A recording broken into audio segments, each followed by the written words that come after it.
नमस्कार दोस्तों, आप सभी का स्वागत है आपके अपने YouTube channel smart study point पे। तो फाइनली आज का सेशन जो हमने लिया है, चौथा टॉपिक है जीके जीएस का।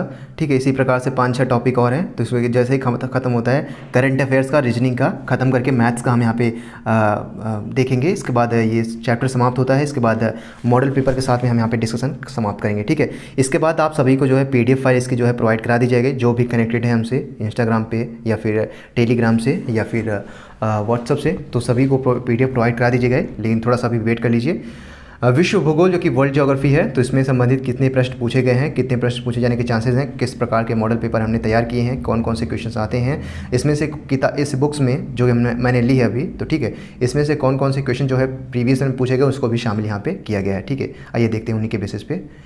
आप पता है उदाहरण संबंधित जो कि स्टार्टिंग उदाहरण दिया रहता है, उदाहरण के बाद हम यहाँ पे सॉल्व करेंगे। जैसे देख लेते हैं किस प्रकार से प्रश्न पूछे जाते हैं कि विश्व में सबसे गहरी झील कौन सी है। विश्व में सबसे गहरी झील कौन सी है, तो बैकाल झील जो है वो सबसे गहरी झील है। आपको कमेंट बॉक्स में बताना है, आपको कमेंट बॉक्स में बताना है कि ये बैकाल झील किस देश में है। ठीक है, किस महाद्वीप में है, किस देश में है, ये आपको बताना है। अगला हमारा है कि विश्व का सबसे बड़ा द्वीप ग्रीनलैंड किस महासागर में अवस्थित है। तो विश्व का जो सबसे बड़ा द्वीप जो ग्रीनलैंड है वो आर्कटिक महासागर में उपस्थित है। ठीक है, अगला हमारा क्वेश्चन है कि कालाहारी मरुभूमि किस महाद्वीप में है। तो कालाहारी मरुभूमि जो है वो अफ्रीका देश में है। कहाँ पे है? अफ्रीका में है। ठीक है, अफ्रीका में है। इसी प्रकार से अगला क्वेश्चन देख लेते हैं कि सिंगापुर को निम्नलिखित में से किस उपनाम से भी जाना जाता है। तो सिंगापुर को पूर्व का मोती के नाम से जाना जाता है। भारत और पाकिस्तान की सीमा रेखा निम्नलिखित में से कौन है। आपको ध्यान से रखना है कि भारत और पाकिस्तान, देखिए हमेशा ये खूनी आतंकवादी, देखिए भारत और पाकिस्तान का रिश्ता कैसा है, तो एक तरह से रेड मतलब खूनी रिश्ता है। तो यहाँ पे क्या है, हम यहाँ पे रेड क्लिफ, तो यहाँ पे हम इस चीज़ से याद कर रख लें कि रेड मतलब है कि यहाँ पे दुश्मनी का रिश्ता है। रेड मतलब लाल होता है, लाल मतलब खून का रंग लाल। तो रेड क्लिफ जो है भारत पाकिस्तान के बीच की रेखा है। मैकमोहन रेखा है वो किसके बीच में है, तो वो भारत और चाइना के बीच में है। जबकि डूरंड रेखा किसके बीच में है, तो भारत और अफगानिस्तान के बीच में है। तो ये 2-3 चीज़ें हैं जो कि आपको ये चीज़ें ध्यान रखनी है, क्योंकि बार बार पूछा गया है। तो मैकमोहन किसके, भारत और चाइना के बीच में, रेड क्लिफ किसके, भारत पाकिस्तान, डूरंड किसके, भारत अफगानिस्तान। ये चीज़ें आपको विशेष तौर पर ध्यान रखनी है। ठीक है, इसी प्रकार से अगला अब यहाँ पे अपना अभ्यास प्रश्न समाप्त होता है। इस प्रकार से हम अगला देखेंगे। अपना जो पेपर आ गया है 216 नंबर है, हम देखेंगे कि 216 नंबर पूछा गया है इसमें कि स्वेज नहर, ठीक है, स्वेज नहर जलमार्ग के संबंध में निम्नलिखित में से कौन सा कथन सही नहीं है। देखिए यह एक मानवकृत जलमार्ग है, सही बात है। स्वेज नहर जो है वो एक मानवकृत जलमार्ग है और इस नहर का निर्माण जो है भूमध्य सागर और लाल सागर को जोड़ने के लिए किया गया है। जो स्वेज नहर है वो भूमध्य सागर, ठीक है, मेडिटेरियन सी और लाल सागर यानी रेड सी को जोड़ने का काम करती है और ये मानवकृत जलमार्ग है स्वेज नहर। इस बात को ध्यान रखना है आपको। ठीक है, बीच में जो साउथ अफ्रीका और यूरोप के बीच में है। यह जलमार्ग मिस्र में है। ठीक है, मिस्र में है, आपको ये चीज़ें ध्यान रखनी है। यह जलमार्ग पर ब्रिटेन का नियंत्रण है, ये गलत बात है। ठीक है, इस पर ब्रिटेन का नियंत्रण नहीं है। तो ये चीज़ें आपको ध्यान में रखनी है। तो ऑप्शन डी हमारा सही हो जाएगा। अगला हमारा क्वेश्चन है कि इस प्रकार से 217 नंबर 217 का है कि पाक जल डमरू मध्य यानी पाक स्टेट निम्नलिखित में से किन को जोड़ता है। तो मन्नार की खाड़ी और बंगाल की खाड़ी को पाक जल डमरू मध्य जो है जोड़ता है। पाक जल डमरू मध्य किसको जोड़ता है, मन्नार की खाड़ी और बंगाल की खाड़ी को जोड़ने का कार्य करता है। 217 नंबर इस प्रकार से हमारा क्वेश्चन था। इसी प्रकार से हमारा चर्चित कोसोवो, ठीक है, चर्चित कोसोवो नामक निम्नलिखित किस देश में स्थित है। ठीक है, 2018 है। कोसोवो किस देश में स्थित है, तो ये यूगोस्लाविया में स्थित है। ठीक है, या हालांकि इस प्रकार के क्वेश्चन अभी तक नहीं पूछे गए हैं। अगला देखते हैं 219 का कि निम्नलिखित में से किस समूह में उल्लिखित सभी देशों में विषुवत रेखा गुजरती है। तो विषुवत रेखा किन देशों से होकर गुजरती है ये आपको बताना है। तो इंडोनेशिया, युगांडा और ब्राज़ील, इन तीनों देशों से होकर विषुवत रेखा जो है वो गुजरती है। 220 नंबर हमारा क्वेश्चन है। 220 नंबर क्वेश्चन देख लेते हैं कि दिन और रात बनने का क्या कारण है। तो पृथ्वी पर अपनी धुरी पर एक्सिस पर घूमना। ठीक है, जो पृथ्वी अपनी धुरी पर 24 घंटे में एक बार घूम लेती है उसी के कारण क्या होता है, दिन और रात की घटनाएं होती हैं। आपको ये चीज़ें ध्यान में रखनी होगी। ठीक है, छोटी छोटी चीज़ें हैं, अगर इसमें आप गलती कर देते हो तो थोड़ा सा गड़बड़ हो जाएगा। 221 नंबर है क्वेश्चन की। 221 नंबर हम देख लेते हैं 221 कि सबसे अधिक शुद्ध जल कौन सा है। तो वर्षा का जल जो होता है वो सबसे शुद्धतम जल होता है। अगला है 222 यानी 222 नंबर चंद्रग्रहण कब पड़ता है, चंद्रग्रहण कब पड़ता है उसकी स्थिति आपको बतानी है। ठीक है, 222 नंबर है कि जब पृथ्वी सूर्य और चंद्रमा के बीच में आ जाती है तब चंद्रग्रहण होता है। पृथ्वी क्या होती है कि पृथ्वी किसके बीच में आ जाती है, सूर्य और चंद्रमा के बीच में जब आ जाएगी पृथ्वी तब उस समय चंद्रग्रहण होगा। इस बात को आपको ध्यान रखना है। सूर्य ग्रहण कब होता है ये आपको कमेंट बॉक्स में बताना है। मैं वेट करूँगा, मैं डेफिनेटली मैं खुद जो है रिप्लाई दूंगा आपको, जो भी पर्सनली मैं रिप्लाई दूंगा उसको, और उसको लाइक भी करूँगा उस कमेंट को। तो आपको ये चीज़ें ध्यान में रखनी है कि डेफिनेटली आपको ये रिप्लाई करना है सूर्य ग्रहण किसके कारण होता है। 223 नंबर देख लेते हैं कि 223 नंबर है कि डेल्टा का क्या अर्थ होता है। तो समुद्र के पास नदी के समुद्र में गिरने से पहले ग्रीक अक्षर डेल्टा का आकार बनाता है। ठीक है, समुद्र के पास जो अवसाद होते हैं, जो नदियाँ जो अवसाद होती हैं जो बहा कर लेके जाती है, तो जहाँ पे वो इकट्ठा उनको कलेक्ट करती हैं तो उसे क्या करती है, वो वहाँ पर डेल्टा का निर्माण होता है। ठीक है, आपने अनाच्छादन के अंतर्गत पढ़ा होगा अवक्षेप, ठीक है, अपर्दन और निक्षेपण। तो पहाड़ के टूटने, जो पहाड़ टूटता है तो उसे हम अवक्षेप कहते हैं। और जब छोटे छोटे टुकड़े जब किसके माध्यम से, वायु के माध्यम से, आइस के माध्यम यानी बर्फ़ के माध्यम से, या फिर वायु के माध्यम से एक स्थान से दूसरे स्थान पर स्थानांतरित होते हैं तब उसे हम क्या कहते हैं, अपर्दन कहते हैं। और जब वही निक्षेपण एक जगह कलेक्ट हो जाते हैं जो डेल्टा का निर्माण करते हैं तब हम उसे निक्षेप कहते हैं। ठीक है, तो ये अनाच्छादन की 3 क्रिया हैं, कौन कौन सी, अवक्षेपण, ठीक है, डिग्रेडेशंस, और जब वो अपर्दन और निक्षेपण, ये 3 क्रियाएं आपको ध्यान में रखनी है। तो डेल्टा का क्या अर्थ होता है, तो डेल्टा का अर्थ होता है समुद्र के पास नदी के समुद्र में गिरने से पहले ग्रीक अक्षर डेल्टा का आकार बनाता है। ठीक है, त्रिकोणीय रूप में। इसी प्रकार से 224 नंबर हम देख लेते हैं। 224 नंबर है भारत और श्रीलंका के विभाजक जलडमरू मध्य का नाम क्या है। तो पाक जलडमरू मध्य जो है वो भारत और श्रीलंका को विभाजक का कार्य करती है। ठीक है, ऑप्शन बी हमारा सही है। उसी प्रकार से 225 नंबर हम देखते हैं कि जब चंद्रमा पृथ्वी और सूर्य के बीच, जब चंद्रमा क्या होता है, माफ़ कीजिएगा ये क्वेश्चन जो हमने पूछा था वो आ ही गया चलिए ठीक है कोई नहीं, कि जब चंद्रमा पृथ्वी और सूर्य के बीच में आ जाता है तब क्या होता है, सूर्य ग्रहण पड़ता है। ठीक है, क्या होता है कि जब चंद्रमा जो है पृथ्वी और सूर्य के बीच में आ जाएगा तब सूर्य ग्रहण पड़ेगा। ठीक है, अब अगला देखते हैं। अगला हमारा क्वेश्चन है कि कक्षा यानी ऑर्बिट का क्या अर्थ होता है। 226 नंबर है कि कक्षा का क्या अर्थ होता है। तो सूर्य के चारों ओर किसी ग्रह के घूमने का मार्ग ही कक्षा कहलाता है। उसी प्रकार से 227 नंबर देखते हैं। 227 नंबर है कि वर्ष में ऐसी 2 तिथियां जब सारे विश्व में दिन और रात बराबर होते हैं। तो 21 मार्च और 23 सितंबर को सारे विश्व में दिन और रात क्या होते हैं, बराबर होते हैं। इस बात को आपको ध्यान रखना है।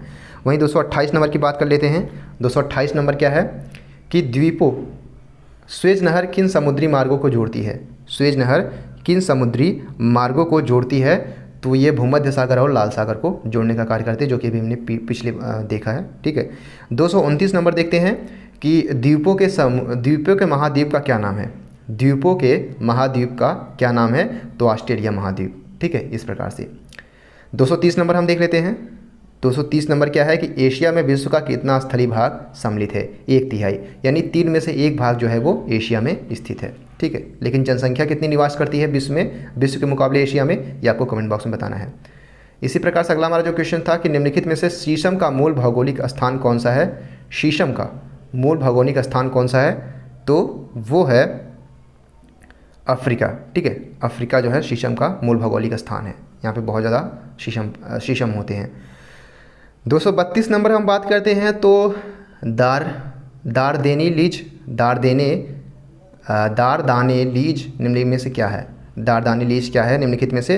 तो 232 जो है वो है एशियाई तथा यूरोपीय तुर्की को अलग करने वाला जलडमरू मध्य जो है दारदाने लीज जो है एशिया एवं यूरोपीय तुर्की को अलग करने वाला जलडमरू मध्य है। ठीक है, इसी प्रकार से 230 नंबर हम देखते हैं। 233 नंबर हम देखते हैं कि विश्व के रेगिस्तानी क्षेत्र में किस प्रकार के पौधे उगते हैं। तो कटीली झाड़ियाँ। रेगिस्तानी जहाँ पर आपको पता होगा कि अगर आपने ज्योग्राफी पढ़ा है तो उसमें आपको पता होगा कि रेगिस्तानी क्षेत्र में जब वहाँ पे बारिश नहीं होती तो वहाँ पे जल का शोषण ना हो, इसकी वजह से वो पत्तियाँ क्या होती हैं, कटीली कांटेदार होती हैं। ठीक है, तो कटीली झाड़ियाँ विश्व के रेगिस्तानी क्षेत्रों में पाई जाती हैं। 234 नंबर हम देखते हैं कि पोर्ट आर्थर कहाँ स्थित है। तो पोर्ट आर्थर अमेरिका में स्थित है, अमेरिका में। ठीक है, 235 नंबर हम बात करते हैं। 235 बात करते हैं कि बाल्टिक सागर किस प्रकार का समुद्र है। तो बाल्टिक सागर जो है वो उत्तर यूरोप की ओर विस्तृत लगभग घिरा समुद्र है। ठीक है, बाल्टिक सागर क्या है कि उत्तर यूरोप की ओर विस्तृत लगभग घिरा समुद्र है। इसी प्रकार से 236 हम ऑप्शन बात करते हैं, 236 नंबर की बात करते हैं। 236 क्या है कि अश्व अक्षांश यानी हॉर्स लैटिट्यूड किसे कहते हैं? तो अश्व अक्षांश किसे कहते हैं? तो भूमध्य रेखा के दोनों ओर हवा की दो शांत पट्टियों को अश्व अक्षांश कहते हैं। किसको? भूमध्य रेखा के, यानी जो बीचों बीच है, भूमध्य रेखा के दोनों ओर हवा की दो शांत पट्टियों को क्या कहते हैं? अश्व अक्षांश कहते हैं। अगला क्वेश्चन बात करते हैं 237 नंबर। 237 नंबर क्या है कि उत्तर वियतनाम की नदी सोंग कोई निम्न में से क्या नाम है?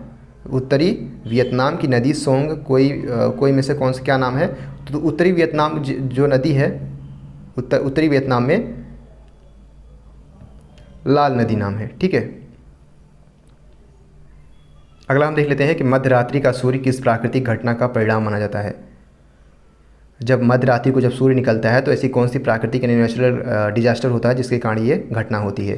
तो 238 नंबर है कि मध्यरात्रि का सूर्य किस प्राकृतिक घटना का परिणाम माना जाता है? 238 मतलब रवि मार्ग के तल पर पृथ्वी की धुरी पर झुकाव के कारण जो होता है मध्यरात में सूर्य होता है, निकलता है। रवि मार्ग के तल पर पृथ्वी की धुरी पर झुकाव। 239 यानी 249 नंबर हम बात करते हैं। 249 नंबर क्या है कि व्यापारिक हवाएं। ठीक है। 249 नंबर क्या है कि व्यापारिक हवाएं किन अक्षांशों से किन अक्षांशों की ओर बहती है? मोस्ट इंपॉर्टेंट क्वेश्चन है ये। 239 नंबर। तो ये अश्व अक्षांश हमने देखा भूमध्य सागरों के दोनों तरफ हवाओं की जो पट्टियाँ होती है उसे अश्व अक्षांश कहते हैं। तो अश्व अक्षांशों से विषुवत रेखा की ओर। ठीक है। अश्व अक्षांशों से विषुवत रेखा की ओर मतलब इस तरफ से ऐसे। ठीक है। विषुवत रेखा की ओर ये पट्टियाँ हैं जिसे हम क्या कहते हैं? अश्व अक्षांश। 240 नंबर देखते हैं। 240 नंबर हमारा क्या है कि ज्वरी वन निम्नलिखित में से किस नदी के डेल्टाई भाग में पाए जाते हैं? तो ज्वरी वन जो होते हैं वो गंगा डेल्टाई भाग में पाए जाते हैं। ज्वरी वन कहाँ पाए जाते हैं? गंगा में। ठीक है। इसी प्रकार से 241 देख लेते हैं। 241 हम देख लेते हैं क्या पूछा गया है कि सूर्य में काला धब्बा क्या है? जो सूर्य में काला धब्बा होता है वो क्या होता है?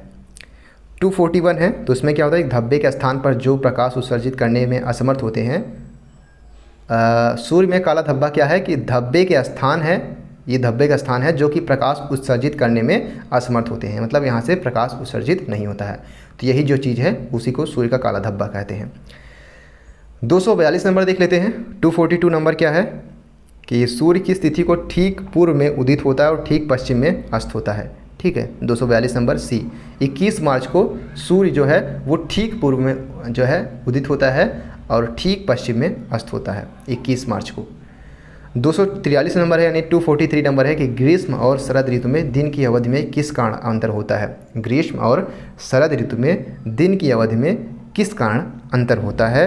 तो ये पृथ्वी की धुरी पर झुकाव के कारण अंतर होता है। ठीक है। इस कारण को आप ध्यान में रखिएगा। अगला हमारा है, अगला देख लेते हैं कि 244 नंबर है कि उत्तरी अमेरिका तथा उत्तरी यूरेशिया आर्कटिक वृत्त क्षेत्र में पड़ने वाले वृक्षहीन मैदान को क्या कहते हैं? यानी उत्तरी अमेरिका तथा उत्तरी यूरेशिया यूरेशिया के जो आर्कटिक वृक्ष के क्षेत्र में जो पड़ने वाले वृक्षहीन मैदान हैं उनको क्या कहते हैं? ठीक है। तो उनको हम कहते हैं स्टेपिज। ठीक है। जो घास स्थल होता है, ठीक है, ग्रॉसलैंड, जिसको हम क्या कहते हैं? स्टेपिज, जो कि उत्तरी अमेरिका और उत्तरी यूरेशिया के आर्कटिक वृक्ष के क्षेत्र में पड़ने वाले वृक्षहीन मैदान हैं। ये घास स्थल होते हैं, ग्रासलैंड जिसे हम कहते हैं, इसे स्टेपिज कहते हैं। सवाना कहाँ किस देश में कहा जाता है? और टुंड्रा और पम्पास, ये तीनों किस देश में जाने जाते हैं? हालांकि ये है ग्रॉसलैंड ही, लेकिन अलग अलग देशों में अलग अलग नामों से इनको पुकारा जाता है। ठीक है। इसको आपको कमेंट बॉक्स में बताना है। हालांकि ये भी इंपॉर्टेंट है, तीनों आपको रट लेना है। 244 देखते हैं। 245 देखते हैं कि चंद्रमा अपने व्यास पर लगभग कितने समय में घूम लेता है? तो चंद्रमा अपने व्यास पर लगभग 1 घंटा में घूम लेता है, 1 घंटे में घूम लेता है। 245 का डी ऑप्शन सही होगा। 246 यानी 246 नंबर देखते हैं। 246 नंबर क्या है कि महाद्वीपों के किस भाग में रेगिस्तान पाए जाते हैं? 246 नंबर क्या है कि महाद्वीपों के किस भाग में रेगिस्तान पाए जाते हैं? तो पश्चिमी भाग में, महाद्वीपों के पश्चिमी भाग में रेगिस्तान पाए जाते हैं। इसी प्रकार से 247 है कि दक्षिणी अमेरिका में वृक्षहीन तथा घास वाली भूमि के क्या कहते हैं? देखिए वो चीज़ें आ गई हैं कि दक्षिणी अमेरिका में से क्या कहते हैं? जो ग्रासलैंड है उसको किस नाम से जाना जाता है? तो उसे पम्पास के नाम से जाना जाता है। चलिए एक बता दिया, 2 आपको बताना है। ठीक है। दक्षिणी अमेरिका में पम्पास के नाम से जाना जाता है। अब 248 है कि बेरिंग जलडमरू मध्य किन स्थान किन स्थल भागों को जोड़ता है? बेयरिंग जो जलडमरू मध्य है वो किसको जोड़ता है? तो वो जोड़ता है एशिया और अमेरिका को। ठीक है, एशिया और अमेरिका को जोड़ने का कार्य कौन करता है? बेयरिंग जलडमरू मध्य। तो ये हमारा लास्ट था। इसके बाद भारत का भूगोल से संबंधित कितने भी प्रश्न हैं हम उसको देखेंगे। सो आई होप आपको वीडियो पसंद आया होगा, और आप कनेक्ट होना चाहते हैं तो हमसे व्हाट्सअप से, फेसबुक से या फिर इंस्टाग्राम से मैं सजेस्ट करूँगा कि आप जुड़िए।